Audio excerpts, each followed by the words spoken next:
আসসালামু আলাইকুম প্রিয় শিক্ষার্থী, কেমন আছো সবাই? আশা করি আল্লাহর রহমতে ভালো আছো। আমরা সংকরণের সাধারণ যৌগ এবং জৈব যৌগের সংকরণের আজকে আমরা লাস্ট ক্লাসে চলে আসছি। আমরা ইনশাআল্লাহ আজকে সংকরণের যে প্রাথমিক সংকরণ, জটিল যৌগের সংকরণ বাদে বাকি সবগুলো আলোচনাই ইনশাআল্লাহ কমপ্লিট করে ফেলবো এবং জটিল যৌগের সংকরণ বাদে বাকি সব সংকরণের আলোচনা ইনশাআল্লাহ আমরা আজকে শেষ করে ফেলবো এবং আজকে আমরা যা পড়বো তা দিয়ে বোর্ড পরীক্ষা বা কলেজ পরীক্ষার সিকিউ অ্যান্সার করা যাবে। গতদিন আমরা যা পড়েছিলাম তা দিয়ে মূলত এমসিকিউ অ্যান্সার করা যেত শর্টকাট দিয়ে। তো যাই হোক, আমরা ক্লাস শুরু করছি। তোমরা দ্রুত জানিয়ে দাও যে ঠিকমতো দেখতে ও শুনতে পাচ্ছ কিনা। দ্রুত জানাও যে ঠিকমতো দেখতে ও শুনতে পাচ্ছ কিনা। নিশ্চয়ই দেখতে ও শুনতে পাচ্ছ। রেদওয়ান কমেন্ট করছো আমাদের অনলাইন সাইকেল 2 আসবে কিনা। আমরা তো আসলে এটা অফলাইন ব্যাচের জন্য ক্লাস নিচ্ছি। অনলাইন সাইকেল 1 তো কমপ্লিট করে দিয়েছি, মূলত গুণগত রসায়ন চতুর্থ পর্ব বাদে। আমাদের কাছে মনে হয়েছিল যে এটা একটু পড়ানো দরকার। আপাতত তোমাদের সাইকেল 2 আসবে না, হ্যাঁ, কারণ স্টুডেন্ট উপস্থিতি অনেক কম থাকে। ওকে, তবে মাঝে মাঝেই বিভিন্ন ক্লাস হবে রেদওয়ান, আমরা তোমাদেরকে গ্রুপে লিঙ্ক দিয়ে দিব, তোমরা ক্লাসগুলো করতে পারবে। ওকে, আচ্ছা বলো গত ক্লাস নিয়ে কি প্রবলেম? মাইক্রোফোন অন করে দিচ্ছি অল্প সময়ের জন্য। মাইক্রোফোন অন করে দিচ্ছি। গত ক্লাসের পড়াগুলো নিয়ে কোনো কোশ্চিন থাকলে কোশ্চিন করতে পারো, তাড়াতাড়ি কোশ্চিন করো, তাহলে আমরা মূল টপিকে চলে যাব। দ্রুত বলো গত ক্লাসের আলোচনা নিয়ে কোনো কোশ্চিন আছে কিনা। কোনো যৌগের এক্স এবং এল এর মান বের করতে গিয়ে প্রবলেম হচ্ছে এমন কিছু পেয়েছো? আচ্ছা, কার্বন মনোক্সাইড তো মানে কার্বনের সংকরণ নিয়ে আমরা আলাদা করে আলোচনা করছি। হ্যাঁ, ওকে, ওটা সলভ করতে পারো না এরকম কিছু নাকি? ওকে, ঠিক আছে, অটোমেটিক্যালি পারবা, কোনো অসুবিধা নাই। এবার দেখো, এই যে আমরা গত ক্লাসে এটা সলভ করেছিলাম কিনা দেখো তো। i3f না মাইনাস, এটা সলভ করেছিলাম গত ক্লাসে। এই i3 মাইনাস এটা কি সলভ করা নেই? ওকে, দেখো এটার সবাই এক্স এবং এল এর মান বের করতে পারো। এক্স এর মান যদি চিন্তা করি আমরা, এ হাফ, তারপর হচ্ছে V plus M minus C plus A, এমন কিছু, রাইট? তো এখন যদি আমরা দেখি যে এই যে হাফ ভি এর মান, এটা তো আয়োডিন মানে হচ্ছে তার বহিস্থ শক্তি স্তরে মোট 7টি ইলেকট্রন থাকবে, এই জন্য 7। এইখানে একযোজী পরমাণুর সংখ্যা কত বসাবো কে বলতে পারে? দ্রুত বলো। i3 মাইনাসে একযোজী পরমাণুর সংখ্যা কত বসাবো? 3 বসাবো। আচ্ছা, 3 বসাবো না, আসলে 2 বসাবো, কারণ তোমাদের গতদিন একটা নোট লিখে দেওয়া হয়েছিল যে একযোজী পরমাণু বা দ্বিযোজী পরমাণু যদি নিজেই কেন্দ্রীয় পরমাণু হয় তাহলে এই সূত্রের হিসাবের আওতায় আসবে না। এখানে যেহেতু 3টা আই রয়েছে যার যোজনী 1, কিন্তু একটা কেন্দ্রীয় পরমাণু হিসাবে আমরা কাউন্ট করছি, তাই আমরা এখানে 2 কাউন্ট করব। এখানে ক্যাটায়ন নেই এবং অ্যানায়ন আছে একটা, দ্যাটস ওয়াই ব্যাপারটা এমন হবে। তাহলে 7 আর 3 10, 10 ভাগ 2 মানে কত? 5। 5 হলে কি হবে? sp3d। হ্যাঁ, একযোজী পরমাণু কয়টা বলো তো এখানে? একযোজনী বিশিষ্ট পরমাণু কয়টা? দ্রুত বলো, কিছু বলে না। আচ্ছা, এখানে দেখো আয়োডিনের যোজনী 1, আর যেহেতু 3টা আয়োডিন রয়েছে তাই অনেকে আশা করছিল এখানে 3 বসবে, কিন্তু আসলে 3 বসবে না। কেন বসবে না? কারণ এইখানে 3টা আয়োডিনের মধ্যে একটা আয়োডিন তো হচ্ছে একযোজী পরমাণু। 3টা আয়োডিনের মধ্যে একটা আয়োডিন তো নিজেই কেন্দ্রীয় পরমাণু, রাইট? যেটা কেন্দ্রীয় পরমাণু সেটা আমরা কাউন্ট করব না। ওকে, অন্য কোনো যৌগ নিয়ে কোশ্চেন আছে জৈব যৌগ বাদে বা কার্বনের সংকরণ বাদে? নেই। আচ্ছা, ওকে, আমরা এখন জৈব যৌগের সংকরণ পড়ে ফেলবো। দেখো, তোমাদের কাছে আমি কিছু কোশ্চেন রাখতেছি, কোশ্চেনগুলো উত্তর দেওয়ার চেষ্টা করো সবাই। ওকে, আচ্ছা, ফার্স্ট কোশ্চেন হচ্ছে, বলো তো পরমাণুর বাইরের শক্তি স্তরের পরমাণুর বাইরের শক্তি স্তরের কোন অরবিটাল সংকরণ অংশগ্রহণ করবে না? যেটা আমরা গত ক্লাসে বলেছিলাম। পরমাণুর বাইরের শক্তি স্তরের কোন অরবিটাল সংকরণ অংশগ্রহণ করবে না? কে বলতে পারে? পরমাণুর বাইরের শক্তি স্তরের কোন অরবিটাল সংকরণ অংশগ্রহণ করে না? শুনতে পাচ্ছ আমার কথা? কেউ বলতে পারো? কোনো কথা নেই। গতদিন খুব অ্যাক্টিভ ছিল তোমরা, আজকে আবার দেখি যে অ্যাক্টিভ নাই। ওকে, শুনতে পাচ্ছ তো ঠিক মতো নাকি? আচ্ছা, দেখো খাতা হেডিং দাও, জৈব যৌগের সংকরণ। জৈব যৌগের, কেউ কি ক্লাসে আছে নাকি নাই আল্লাহ জানে। জৈব যৌগের সংকরণ, ভালো করে খেয়াল করি আমরা, জৈব যৌগের সংকরণ। তো এখন দেখো, আমরা জানি যে জৈব যৌগ মানে কার্বন, এবং জৈব যৌগে প্রত্যেকটা যৌগেরই কেন্দ্রীয় পরমাণু হচ্ছে কার্বন। তাই এখানে পুরো জৈব যৌগের সংকরণটা খুবই ইজি, যেখানে আমরা শুধুমাত্র কার্বনের সংকরণই বের করব। একটা প্রবলেম হচ্ছে যে এই যে আমরা জৈব যৌগ নিয়ে কাজ করছি, অনেকেই মাত্র 3টা কথা দিয়েই জৈব যৌগের সংকরণ বের করে ফেলে এবং এটা একটা শর্টকাট টেকনিকের মতো কাজ করে আর কি। আর জৈব যৌগে সংকরণ পড়ার একটা মজা হচ্ছে, জৈব যৌগে কার্বন এবং কার্বন সবার ক্ষেত্রেই যোজনীতে 4 থাকে। সব জৈব যৌগে কার্বনের যোজনী 4 থাকে, তাই এখানে কোনো মুক্ত জোড় ইলেকট্রন থাকে না। আর দ্যাটস ওয়াই জৈব যৌগের সংকরণে কোনো ব্যতিক্রমও হয় না। তো চলো আমরা এটা নিয়ে একটু আলোচনা করি। আলোচনা হচ্ছে যদি কার্বন কার্বন সবাই যেভাবে পড়ে আমরা ওইভাবে আগে পড়ি এবং আমরা এই নিয়মে পড়ে 90% যৌগ সলভ করে ফেলতে পারবো। সবাই পড়ে কার্বন কার্বন একক বন্ড তুমি যদি দেখো তাহলে কার্বনগুলোর সংকরণ হবে sp3, মানে এটাও sp3 এটাও sp3। কার্বন কার্বন একক বন্ড হলে এটাও sp3 এটাও sp3। আর যেহেতু এখানে কোনো ব্যতিক্রম হবে না তাহলে sp3 সংকরণ হলে কি হয়, বন্ধন কোণ 109.5 ডিগ্রি এবং আকৃতি হয় চতুস্তলকীয় বা টেট্রাহেড্রাল। ওকে, আচ্ছা, যখন কার্বন কার্বন ডাবল বন্ড তখন সংকরণ হচ্ছে sp2 এবং ব্যতিক্রম যেহেতু হবে না তার মানে বন্ধন কোণ 120 ডিগ্রি এবং আকৃতি হচ্ছে ত্রিকোণীয় সমতলীয়, রাইট। এবার আমরা চলে যাব কার্বন কার্বন ট্রিপল বন্ড। তো সবাই যেটা মুখস্থ করে কার্বন কার্বন ট্রিপল বন্ড হলে সংকরণ হবে sp এবং বন্ধন কোণ ও আকৃতি হবে 180 ডিগ্রি এবং সরলরৈখিক। এটা সবাই মুখস্থ করে। এইভাবে যদি আমরা পড়াশোনা করি তাহলে আমরা 90% কোশ্চেনের উত্তর দিতে পারবো, বাট 10% কোশ্চেনের উত্তর দিতে পারবো না। আর এর মধ্যে আসলে কোনো বেসিক নেই, জাস্ট সবাই এটা মনে রাখে কার্বন কার্বন একক বন্ড সংকরণ sp3, ডাবল বন্ড sp2 এবং ট্রিপল বন্ড হলো sp। আর যেহেতু কার্বনে কোনো মুক্তজোড় ইলেকট্রন থাকবে না জৈব যৌগে, কারণ হচ্ছে কার্বনের বাইরের শক্তি স্তরে 4টি ইলেকট্রন রয়েছে এবং কার্বনের জৈব যৌগ যোজনী যেহেতু 4, তাই এখানে কোনো মুক্তজোড় ইলেকট্রন থাকে না। আর দ্যাটস ওয়াই এই সংকরণগুলো অনুযায়ী বন্ধন কোণ আকৃতি স্বাভাবিক নিয়মে হয়, এর কোনো ব্যতিক্রম হয় না। ওকে, আচ্ছা, এইবার হচ্ছে আমরা কথা বলতে পারি কি নিয়ে, যেমন একটা উদাহরণ দেখতে পারি। দেখো যদি আমরা এই যৌগটা দেখি তাহলে কি হবে সংকরণ। তো ফার্স্টে হচ্ছে যখন আমরা এই যৌগটা দেখব তখন এর সংকরণ হচ্ছে sp3, আচ্ছা, এরপর এই যৌগটা যখন দেখব তখন এটা হচ্ছে sp2, এরপর এই যৌগটা যখন পরমাণু দেখব তখন এটা sp2, আর এটা দেখব তখন কি sp3। কেন এমন হবে বলতো? এই দেখো সংকরণ হচ্ছে sp3। কেন sp3?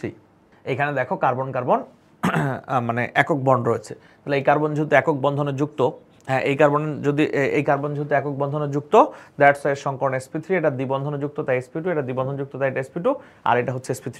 আচ্ছা বলো নূরে তাসিন কি বলতে চাও বলো। Sir carbon carbon single bond হলে কেন sp3 হবে, ডাবল বন্ড হলে কেন sp2 হওয়ার কারণটা? হ্যাঁ, এক্স্যাক্টলি তুমি যেমন প্রশ্ন করেছো এইভাবে আসলে সবাই পড়ে। হ্যাঁ, তুমি যেভাবে বলছো সেভাবে আমরা এখন ব্যাখ্যা দিব। এইভাবে সবাই পড়ে, দ্যাটস ওয়াই তারা সমস্ত উত্তর করতে পারে না, তারা কিছু যৌগ পারে কিছু যৌগ পারে না। এখন আসো মূল ব্যাখ্যায়। তোমাদেরকে আমি প্রথম ক্লাস থেকে বলার চেষ্টা করছি যে কোনো পরমাণুর বাইরের শক্তি স্তরের কোনো অরবিটাল যদি পাই বন্ডে অংশগ্রহণ করে, আবার যদি বলি কোনো পরমাণুর বাইরের শক্তি স্তরের কোনো অরবিটাল যদি পাই বন্ডে অংশগ্রহণ করে, তাহলে ওই পাই বন্ডে যে অরবিটালটা ব্যবহার হয়েছে ওইটা কখনো সংকরণে অংশগ্রহণ করবে না। তাহলে বলো তো এই কার্বনের বাইরের শক্তি স্তরে মোট 4টা অরবিটাল আমরা জানি, গত ক্লাসেই যে দেখেছি মিথেনের বাইরের শক্তি স্তরে মোট কয়টা অরবিটাল থাকে? 4টা অরবিটাল থাকে, তাই না? এই যে কার্বন হচ্ছে 1s2, তারপর কি 2s2, আচ্ছা 2s2 তো 2s1 হয়ে যাবে, তারপর হচ্ছে 2px1, 2py1 and 2pz1। তাহলে এই যে দেখো বাইরের শক্তি স্তরে মোট 4টি অরবিটাল, এবং এই 4টি অরবিটালের মধ্যে বাইরের শক্তি স্তরে মোট 4টি অরবিটালের মধ্যে একক বন্ড যখন তৈরি করেছে তখন কোনো অরবিটাল পাই বন্ডে অংশগ্রহণ করে নাই। আর পাই বন্ডে যদি অংশগ্রহণ না করে তাহলে তার বাইরের শক্তি স্তরের সবগুলো অরবিটাল সংকরণে অংশগ্রহণ করবে, আর দ্যাটস ওয়াই সংকরণটা হবে sp3। তাহলে এবার নূরে তাসিন বলো তো দ্রুত, এইখানে কার্বনের সাথে কয়টা পাই বন্ড আছে? ডাবল বন্ডের ক্ষেত্রে একটা পাই বন্ড আছে। এক্স্যাক্টলি, এই যে ডাবল বন্ড যখন তৈরি করেছে তখন এই কার্বনের সাথে একটা পাই বন্ড আছে, কারণ ডাবল বন্ড থাকলে একটা সিগমা হয়, আর সিগমা গঠনের পর যদি সম্ভব হয় তখন পাই বন্ড তৈরি হয়। ওকে, আচ্ছা, তাহলে এই কার্বনটা এক্স্যাক্টলি যদি আমরা এই কার্বনটার কথা চিন্তা করি, তাহলে এই কার্বনের বাইরের শক্তি স্তরে মোট 4টি অরবিটাল, একটি অরবিটাল কোন বন্ড তৈরি করেছে? Pi bond.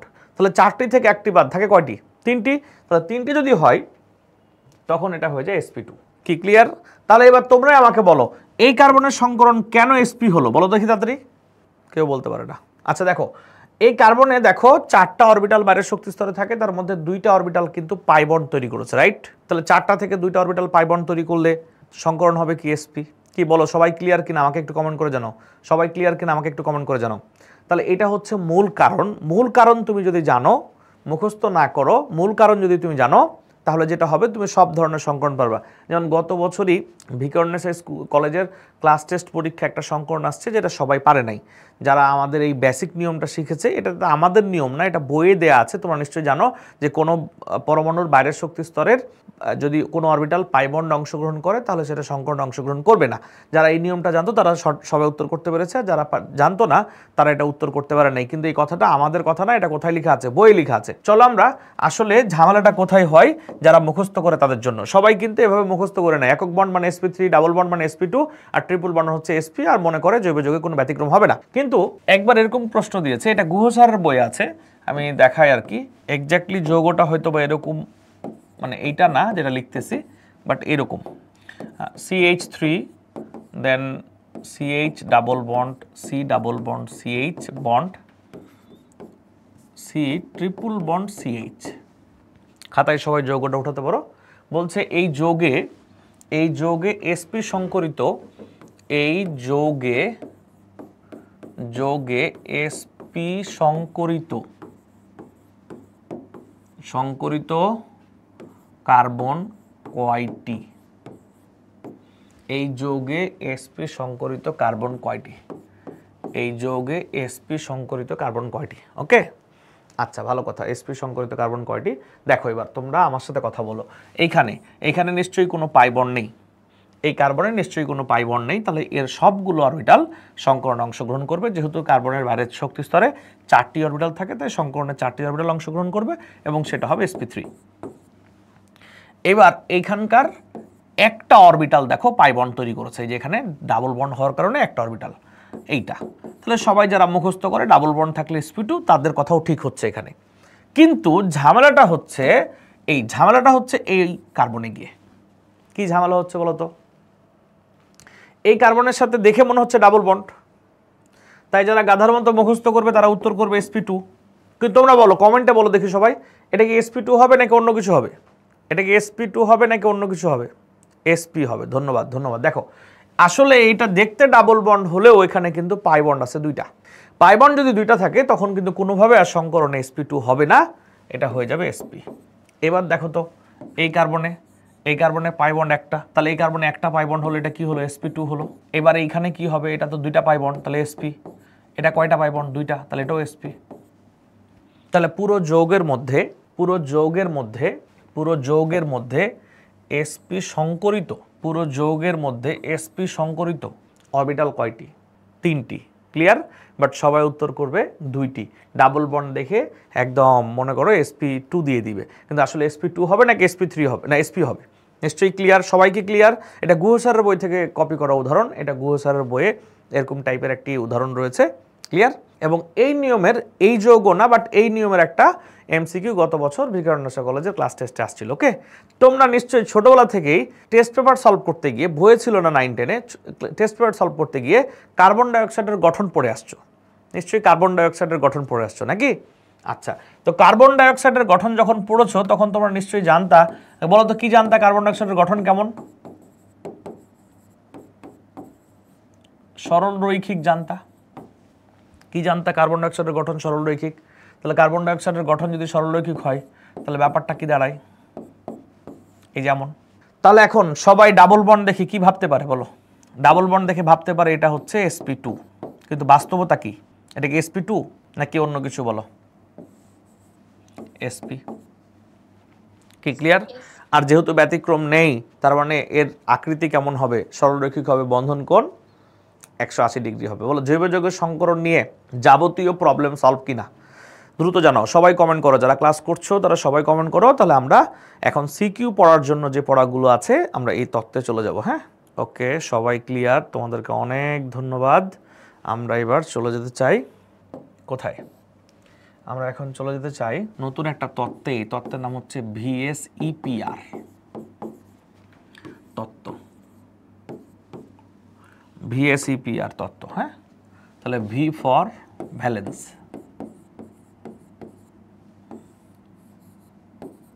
Sell, E for electron, আর P for pair, R for repulsion. এই দেখো কি লেখা আছে, valence shell electron pair repulsion. বললাম কি valence shell electron pair repulsion. তার ভ্যালেন্স মানে যোজ্যতা, সেল মানে শক্তি স্তর, ইলেকট্রন মানে তো ইলেকট্রন, পেয়ার মানে কি জোড়, আর রিপালশন মানে হচ্ছে বিকর্ষণ। তাহলে এই তত্ত্বের নাম হচ্ছে যোজ্যতা স্তরের ইলেকট্রন জোড়ের বিকর্ষণ। কি বলছি, যোজ্যতা স্তরের ইলেকট্রন জোড়ের বিকর্ষণ, এই তত্ত্বের নাম হচ্ছে ভ্যাসপার তত্ত্ব। ওকে, আমরা এটা মনে রাখবো। আমরা এবার জানবো, নিশ্চয়ই তোমরা জানো যে পরমাণুর বহিস্থ শক্তি স্তরে দুই ধরনের ইলেকট্রন থাকতে পারে। একটা হচ্ছে লোন পেয়ার, হ্যাঁ, যেটাকে সংক্ষেপে বলে এলপি, আর হচ্ছে বন্ড পেয়ার, যেটাকে সংক্ষেপে বলে বিপি। একটা হচ্ছে লন পেয়ার, একটা বন্ড পেয়ার। ওকে, আচ্ছা, এই অ্যাকর্ডিং টু ভ্যাসপার ল বা ভ্যাসপার তত্ত্ব অনুযায়ী আমরা জানি এলপি বিকর্ষণ greater than LP BP greater than BP BP. এই তো বিষয়টা। তাহলে কি দাঁড়াচ্ছে ঘটনা, LP BP and BP BP. তাহলে এই যে এলপি মানে কি, মুক্তজোড় বিকর্ষণ মুক্তজোড় বন্ধনজোড় বিকর্ষণের থেকে বেশি, এবং মুক্তজোড় বন্ধনজোড় বিকর্ষণ বন্ধনজোড়ের থেকে বেশি। তাহলে আবার LP greater than LP BP greater than কি বিপি বিপি। নিশ্চয়ই এই ব্যাপারটা ক্লিয়ার হয়ে গেছে, তাই না? আমরা এবার চলে যাই পরবর্তী আলোচনায়। পরবর্তী আলোচনা কি দেখো, আমরা এখন একটা সিকিউ পড়ব, যদিও আমাদের এখানে সিকিউটা থাকার কথা। এই দেখেন, হ্যাঁ অবশ্যই, হ্যাঁ এই দেখো আগের স্লাইডটা না, লিখেছো বা দেখেছো? ওকে, আচ্ছা দেখো এখন ভালো করে খেয়াল করে, এখানে একটা সিকিউ কনসেপ্ট আমরা ডেভেলপ করেছি, হ্যাঁ, যেখান থেকে এই টপিক থেকে সবচাইতে বেশি সিকিউ আসছে এই উদ্দীপক ব্যবহার করে। এই টপিকে সবচাইতে বেশি সিকিউ আসছে এই উদ্দীপক ব্যবহার করে। এই দেখো এখানে লেখা আছে কি মিথেন। দেখো মিথেন, ভালো করে খেয়াল করো, সিকিউ 1, মিথেনের সংকরণ হচ্ছে sp3, মুক্তজোড় নাই, বন্ধন কোণ 109.5 ডিগ্রি এবং আকৃতি চতুস্তলকীয়, আমরা এটা জানি আগে থেকেই। এরপর হচ্ছে অ্যামোনিয়ার সংকরণ sp3, মুক্তজোড় 1 জোড়া, বন্ধন কোণ 160 ডিগ্রি, আকৃতি ত্রিকোণাকার পিরামিডীয়। এরপর হচ্ছে পানির সংকরণ হচ্ছে sp3, মুক্তজোড় 2, বন্ধন কোণ 104.5 ডিগ্রি এবং আকৃতি হচ্ছে কৌণিক আকৃতি বা ভি আকৃতি। ওকে, আচ্ছা নিশ্চয়ই বুঝতে পেরেছো যে এই যে মিথেন, অ্যামোনিয়া, পানি, এই তিনটার ক্ষেত্রে দেখো সংকরণ হচ্ছে sp3, কিন্তু বন্ধন কোণ আকৃতি ভিন্ন কেন? এটাই হচ্ছে সিকিউ কোশ্চেন।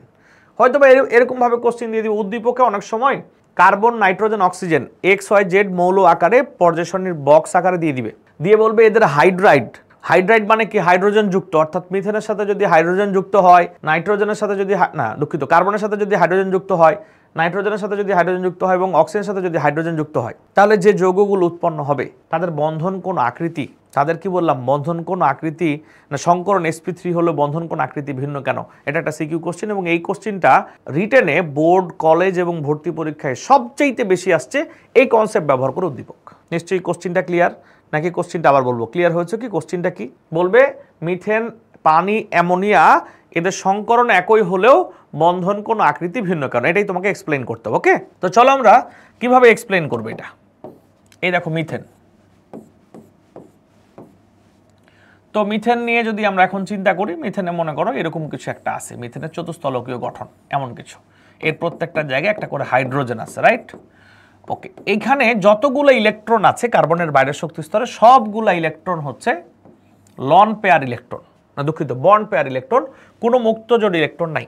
যেহেতু মুক্তজোড় ইলেকট্রন নাই, তাই এই প্রত্যেকটা বাহুকে সমান পরিমাণ বিকর্ষণ করতেছে এবং তাদের একটা স্বাভাবিক কোণ পাওয়া যায়, যেটা আমরা মুখস্থ জানি যে sp3 জন্য বন্ধন কোণের মান হয় কত, 109.5 ডিগ্রি। খুবই ভালো কথা যে এখানে যেহেতু কোনো মুক্তজোড় ইলেকট্রন নেই, তাই মিথেনের যে স্বাভাবিক যে কোণ সেটা হচ্ছে 109.5 ডিগ্রি। ওকে, এবার আমরা চলে যাই অ্যামোনিয়া নাইট্রোজেনে দেখো এরকমভাবে 3টা হাইড্রোজেন আর এইখানে মুক্তজোড় ইলেকট্রন রয়েছে। এখানে দুই ধরনের বিকর্ষণ হচ্ছে, একটা হচ্ছে দেখো এই যে এই ইলেকট্রনটা বন্ড পেয়ার আর এটা হচ্ছে লন পেয়ার। তাহলে এই যে লন পেয়ার আর বন্ড পেয়ারের মধ্যে যে বিকর্ষণ, লন পেয়ার আর বন্ড পেয়ারের মধ্যে যে বিকর্ষণ, এই বিকর্ষণটা হচ্ছে কি এলপি বিপি। দেখো এটা এলপি আর এটা বিপি, তাই এই বিকর্ষণটার নাম হচ্ছে এলপি বিপি। তাহলে নিশ্চয়ই এই বিকর্ষণের নামও কি হবে? এলপি বিপি, অর্থাৎ এল লন পেয়ার এবং বন্ড পেয়ারের মধ্যে বিকর্ষণ। তাহলে এবার বলো তো এই বিকর্ষণের নাম কি হবে? এই বিকর্ষণের নামও কিন্তু, এই বিকর্ষণের নাম হচ্ছে বিপি বিপি বিকর্ষণ, অর্থাৎ বন্ড পেয়ার বিকর্ষণ। আমরা বন্ধন কোণটা মাপবো কোথায়? নিশ্চয়ই বন্ধন কোণ মাপবো এই যে বন্ধন এর মধ্যবর্তী কোণের মধ্যে, অর্থাৎ এইখানে মাপবো বন্ধন কোণ, রাইট? যখন এলপি বিপি বিকর্ষণ থাকবে তখন যেহেতু আমরা ভ্যাসপার তত্ত্ব অনুযায়ী জানলাম যে মুক্তজোড় বন্ধনজোড়ের যে বিকর্ষণটা সেটা বন্ধনজোড় বিকর্ষণ অপেক্ষা বেশি। আবার মুক্তজোড় বন্ধনজোড়ের বিকর্ষণটা বন্ধনজোড় বিকর্ষণ অপেক্ষা বেশি। আর যেহেতু বন্ধনজোড় বিকর্ষণ অপেক্ষা বেশি, তাই এই বন্ধন দুইটার মধ্যবর্তী কোণ যেটা, এটা আগের মতো থাকবে নাকি এদের প্রভাবে কিছুটা এইদিকে চেপে আসবে? নিশ্চয়ই চেপে আসবে। যখন এইখানে বিকর্ষণটা বেশি হবে, এখানে যখন বিকর্ষণটা বেশি হবে, বেড়ে যাবে, স্বাভাবিক অপেক্ষা যা হওয়ার কথা। বিপিতে বিকর্ষণ হয়, এখানে যখন বিকর্ষণ বেশি হবে তখন এই বাহুগুলো কিছুটা হলেও কি হয়ে আসবে? ছোট হয়ে আসবে। এবং এজন্য বন্ধন কোণের মান যেখানে হওয়ার কথা ছিল 109.5 ডিগ্রি, সেখানে এটা হবে 160 ডিগ্রি এবং আকৃতি হবে পিরামিডীয়। বলো ব্যাপারটি কি ক্লিয়ার কিনা? ব্যাপারটি ক্লিয়ার কিনা? আমি যদি আবার একটু বুঝাই, মিথেনে কোনো মুক্তজোড় ইলেকট্রন নাই, তাই এখানে একই ধরনের বিকর্ষণ হয় এবং সেটা হচ্ছে বন্ড পেয়ার। কিন্তু অ্যামোনিয়াতে দুই ধরনের বিকর্ষণ আছে, একটা হচ্ছে মুক্তজোড় বন্ধনজোড় আর একটা হচ্ছে বন্ধনজোড়। তাহলে মুক্তজোড় বন্ধনজোড়ের বিকর্ষণটা বন্ধনজোড় অপেক্ষা কি হয়? বেশি হয়। আর এজন্য বন্ধন কোণের যে মান সেটা 109.5 ডিগ্রি থেকে কমে গিয়ে 160 ডিগ্রি হয়ে যায়। নিশ্চয়ই ব্যাপারটি ক্লিয়ার, বুঝতে পেরেছো কিনা আমাকে সবাই কমেন্ট করে জানাও। এবার আমরা চলে যাই পানির ক্ষেত্রে, আর এর আকৃতি হয়ে যায় কিরকম? পিরামিডীয়। এর আকৃতি হয়ে যায় পিরামিডীয়। ওকে, এবার আসা হচ্ছে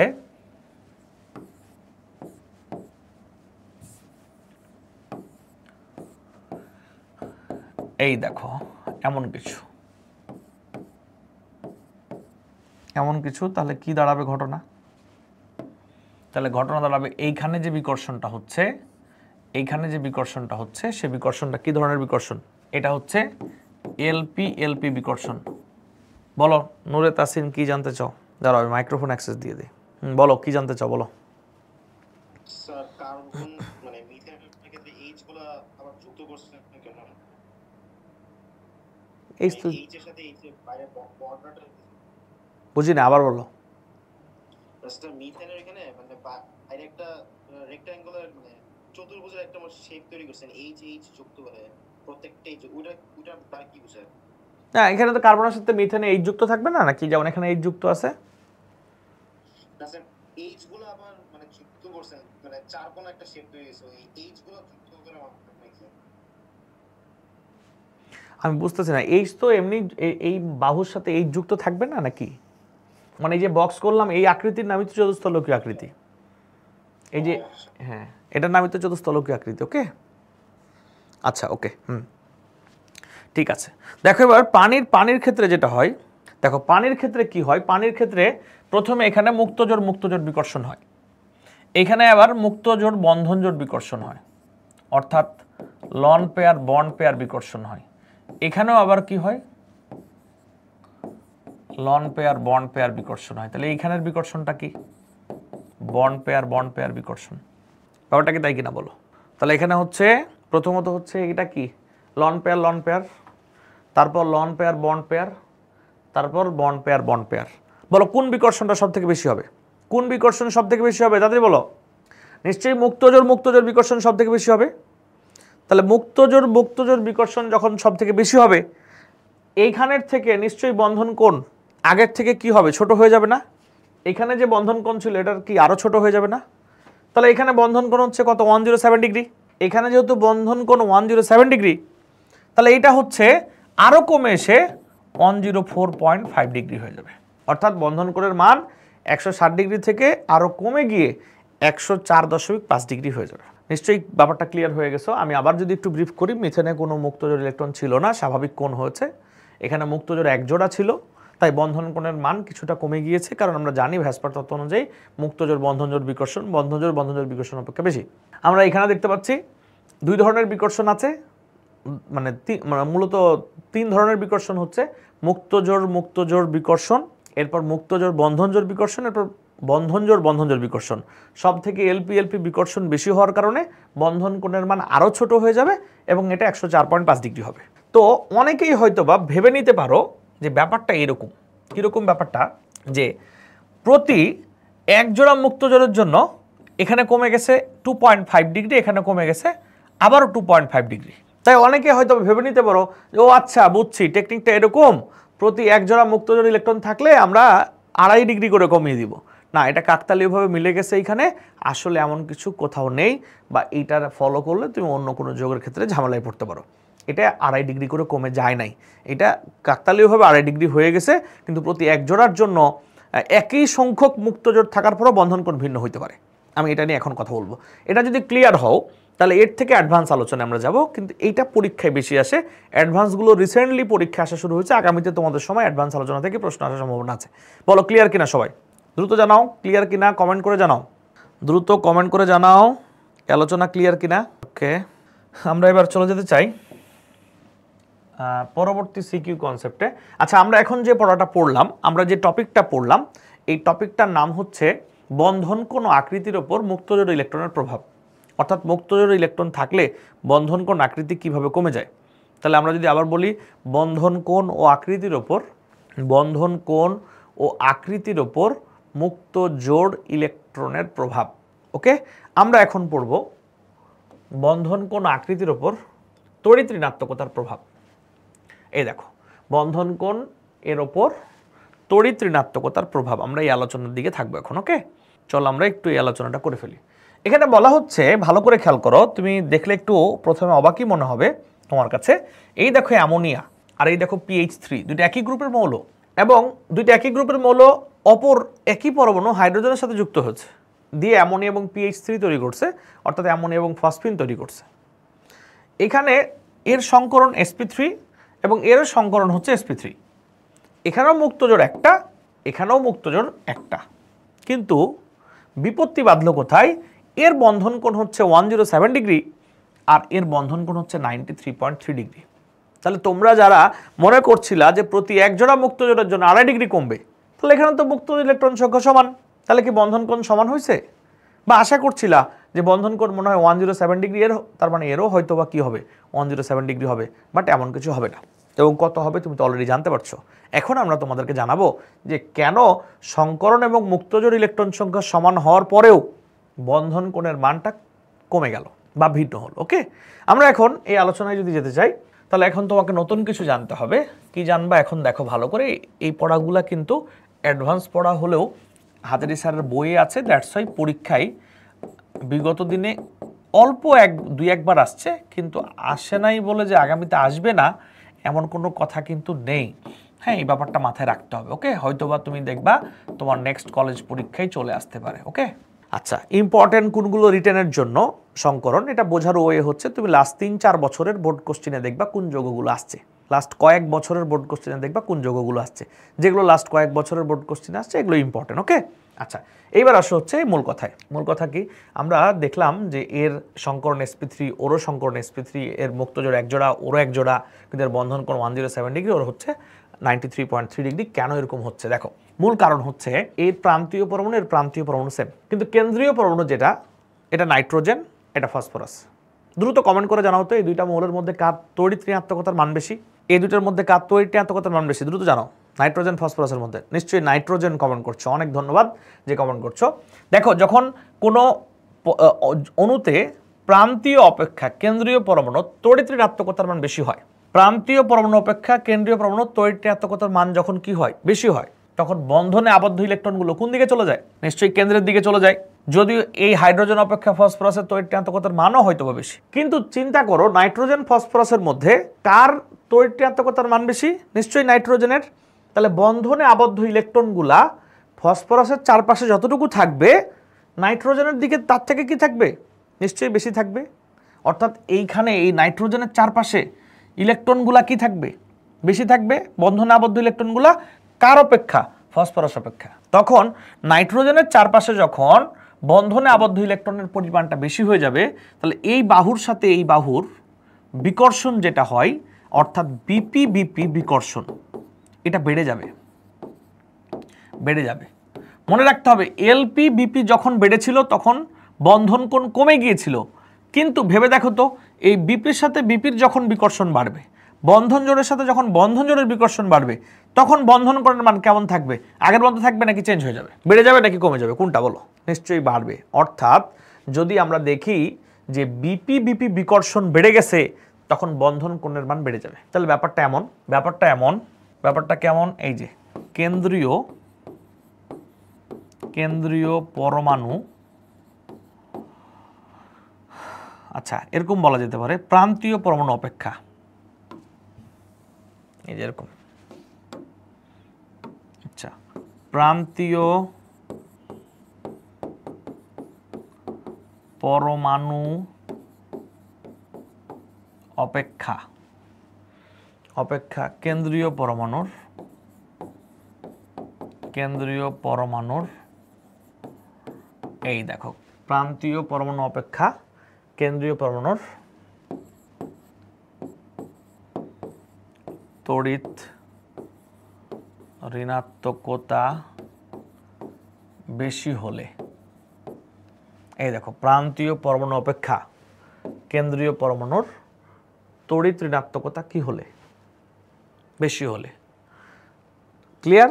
তখন দেখো যে বন্ধনে আবদ্ধ ইলেকট্রন কেন্দ্রীয় পরমাণুর দিকে সরে যায়। এই তো প্রান্তীয় পরমাণু অপেক্ষা কেন্দ্রীয় পরমাণুর তড়িৎ ঋণাত্মকতা বেশি হলে বন্ধনে আবদ্ধ ইলেকট্রন কেন্দ্রীয় পরমাণুর দিকে কি হয়? সরে যায়। এই যে প্রান্তীয় পরমাণু অপেক্ষা কেন্দ্রীয় পরমাণুর তড়িৎ ঋণাত্মকতা বেশি হলে বন্ধনে আবদ্ধ ইলেকট্রন কেন্দ্রীয় পরমাণুর দিকে কি হয়? সরে যায়। যখন কিনা এটা কেন্দ্রীয় পরমাণুর দিকে সরে যায় তখন বিপি বিপি বিকর্ষণ বেড়ে যায়। বিপি বিপি বিকর্ষণ বেড়ে যায়, ফলে বন্ধন কোণের মান বাড়ে। এই তো নিশ্চয়ই বুঝতে পারছো, প্রান্তীয় পরমাণু অপেক্ষা কেন্দ্রীয় পরমাণুর তড়িৎ ঋণাত্মকতা বেশি হলে বন্ধনে আবদ্ধ ইলেকট্রন কেন্দ্রীয় পরমাণুর দিকে সরে যায়, ফলে বিপি বিপি বিকর্ষণ কি হয়? বেড়ে যায়, ফলে বন্ধন কোণের মান কি? বাড়ে। আর এই জন্য দেখো, তোমরা একটু খেয়াল করে দেখো, কোন পরমাণুর নাইট্রোজেন নাকি ফসফরাস, কার তড়িৎ ঋণাত্মকতার মান বেশি? নিশ্চয়ই নাইট্রোজেনের বেশি। আর প্রান্তীয় পরমাণু তো দুইটাই হাইড্রোজেন, তখন নিশ্চয়ই নাইট্রোজেনের চারপাশে বন্ধনে আবদ্ধ ইলেকট্রন বেশি থাকবে এবং বিপি বিপি বিকর্ষণ কি হবে? বেড়ে যাবে। আর বিপি বিপি বিকর্ষণ যখন বেড়ে যাবে, তখন দেখো বন্ধন কোণের মান কি হয়? তখন বন্ধন কোণের মান হবে, এটা হবে 107 ডিগ্রি আর এইটা হবে 93.3 ডিগ্রি। বলো এইটা ক্লিয়ার কিনা? আর আমি মাইক্রোফোন অ্যাক্সেস দিচ্ছি, এটা ক্লিয়ার হলে পরের উদাহরণগুলো তুমি সহজেই বুঝতে পারবা। আমরা এখন পড়লাম বন্ধন কোণ আকৃতির ওপর তড়িৎ ঋণাত্মকতার প্রভাব, এটা ক্লিয়ার কিনা আমাকে একটু জানিয়ে দাও। Okay clear. হ্যাঁ, মাইক্রোফোন অ্যাক্সেস দিলাম, যদি কারো প্রশ্ন থাকে করতে পারো, যদি কারো কোশ্চেন থাকে করতে পারো। বলো তাড়াতাড়ি বলো, কোনো কোশ্চেন আছে? নেই। ওকে, যেহেতু কোশ্চেন নেই তাহলে আমরা কি করতে পারি? আমরা পরবর্তী উদাহরণে চলে যেতে পারি। ওকে, আমরা দ্বিতীয় উত্তরে যাই। দেখো, যদি এরকম সিকিউ দেয় যে কখনো উদাহরণ হিসেবে এটাকে ব্যবহার করা হয় যে অ্যামোনিয়া এবং NF3 উভয়েরই সংকরণ হচ্ছে sp3, উভয়েরই মুক্তজোড় 1, তাহলে বন্ধন কোণ 107 ডিগ্রি আর এটা 102.1 ডিগ্রি কেন? তাই না? সংকরণ sp3 মুক্তজোড় একই, বন্ধন কোণের 160 ডিগ্রি, এটা হচ্ছে 102.1 ডিগ্রি। এবার তাহলে তার ব্যাখ্যা আমরা জেনে নেই। ওকে, তো দেখি আমরা ব্যাখ্যা কিভাবে জেনে নেব। সেটা হচ্ছে এই দেখো অ্যামোনিয়া তো আবারও, তাহলে বলো এখানে এই ঘটনায় কার তড়িৎ ঋণাত্মকতার মান বেশি? কে বলবে? তাড়াতাড়ি বলো। উভয় ক্ষেত্রে তো কেন্দ্রীয় পরমাণু সেম, প্রান্তীয় পরমাণু ভিন্ন। কার তড়িৎ ঋণাত্মকতার মান বেশি? আচ্ছা দেখাচ্ছি লাস্টে। হ্যাঁ, কোন স্লাইড দেখতে চাও? ওকে, পরে তুমি রেকর্ড দেখে স্ক্রিনশট দিয়ে দিতে পারো, অসুবিধা নেই। দেখো এই যে প্রান্তীয় আর কেন্দ্রীয়, কার তড়িৎ ঋণাত্মকতার মান বেশি? নিশ্চয়ই ফ্লোরিনের তড়িৎ ঋণাত্মকতার মান বেশি। এই যে অ্যামোনিয়া আর NF3 এর মধ্যে নিশ্চয়ই ফ্লোরিনের তড়িৎ ঋণাত্মকতার মান বেশি। তাহলে বলো কোন নাইট্রোজেনের পাশে বন্ধনে আবদ্ধ ইলেকট্রন বেশি থাকবে, অ্যামোনিয়াতে নাকি NF3-তে? নিশ্চয়ই NF3-তে নাইট্রোজেনের চারপাশে ইলেকট্রন কমে যাবে। কেন কমে যাবে? কারণ নাইট্রোজেন অপেক্ষাও তড়িৎ ঋণাত্মকতার মান অনেক বেশি কার, ফ্লোরিনের। আর এখানে কি হবে, নাইট্রোজেনের দিকে তড়িৎ ইলেকট্রন বেশি চলে যাবে। তো যখন তাই হবে তখন এর বন্ধন কোণ হবে 107 ডিগ্রি আর এর বন্ধন কোণ হবে 102.1 ডিগ্রি। কারণ কি? কারণ এইখানে যেহেতু এই নাইট্রোজেনের চারপাশে যেহেতু বন্ধনে আবদ্ধ ইলেকট্রন কি থাকবে, বেশি থাকবে, তাই এখানে বিপি বিপি বিকর্ষণটা এর বিপি বিপি বিকর্ষণ অপেক্ষা কি হবে, বেশি হবে। বলো এটা কি ক্লিয়ার কিনা? এটা কি ক্লিয়ার কিনা আমাকে জানাও, তাড়াতাড়ি জানাও এটা ক্লিয়ার কিনা। ওকে, এটাও ক্লিয়ার। হ্যাঁ, আমরা চলে যেতে চাই এবার থার্ড উদাহরণে। এবার দেখো এইটা একবার বোর্ডে আসছে। হ্যাঁ, আমরা যদি দেখি এখানে কি ঘটনা ঘটতেছে, এই দেখো পানি আর এই দেখো H2S। পানির সংকরণ হচ্ছে sp3, H2S এর সংকরণ হচ্ছে sp3। এর মুক্তজোড় ইলেকট্রন সংখ্যা 2, এরও মুক্তজোড় ইলেকট্রন সংখ্যা 2। এর বন্ধন কোণ 104.5 ডিগ্রি আর এর বন্ধন কোণ 92.2 ডিগ্রি।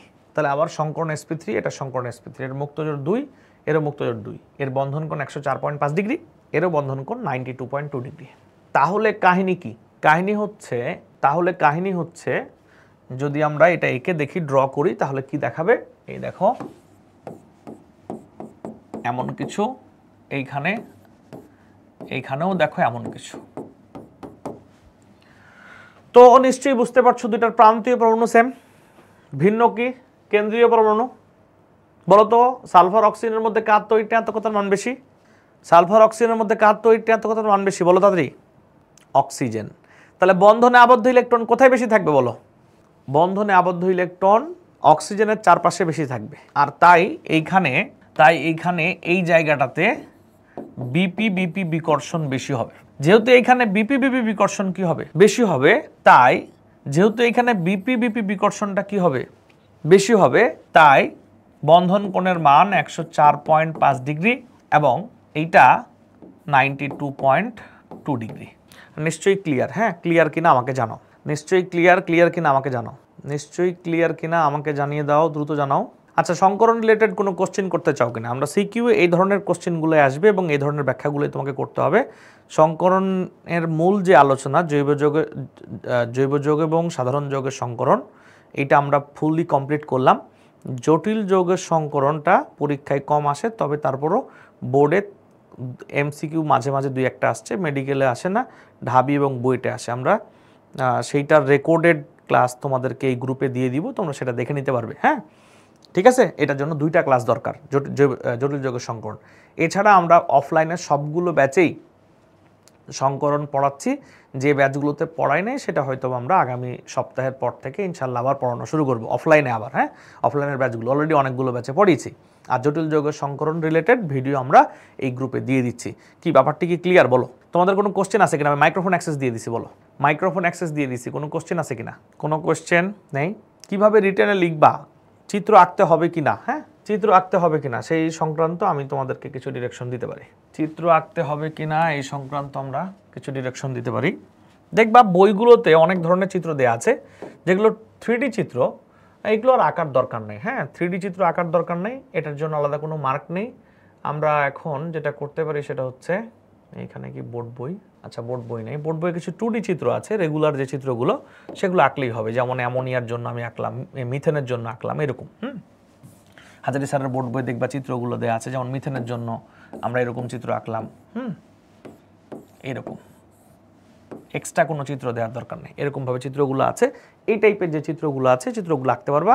তোমাদের জন্য ইয়ার সাজেশন হচ্ছে, রিটেনের জন্য, MCQর জন্য তো শর্টকাট সূত্র দিয়ে সবগুলো পড়বা। রিটেনের জন্য তোমাদের জন্য সাজেশন হচ্ছে যে তোমরা দেখবা যে কোন যৌগের সংকরণগুলো রিটেনে লাস্ট 3 or 4 ইয়ারে সকল বোর্ডে আসছে, এগুলোই কলেজ পরীক্ষা এবং আগামী বছর বোর্ড পরীক্ষা আসবে। তো সংকরণ নিয়ে কোনো কোয়েশ্চেন আছে কি না আর? বা কারো কলেজে পড়াচ্ছে কিন্তু কোনো কারণে তুমি বুঝতে পারছো না সংকরণ, এরকম কোনো কোশ্চেন আছে?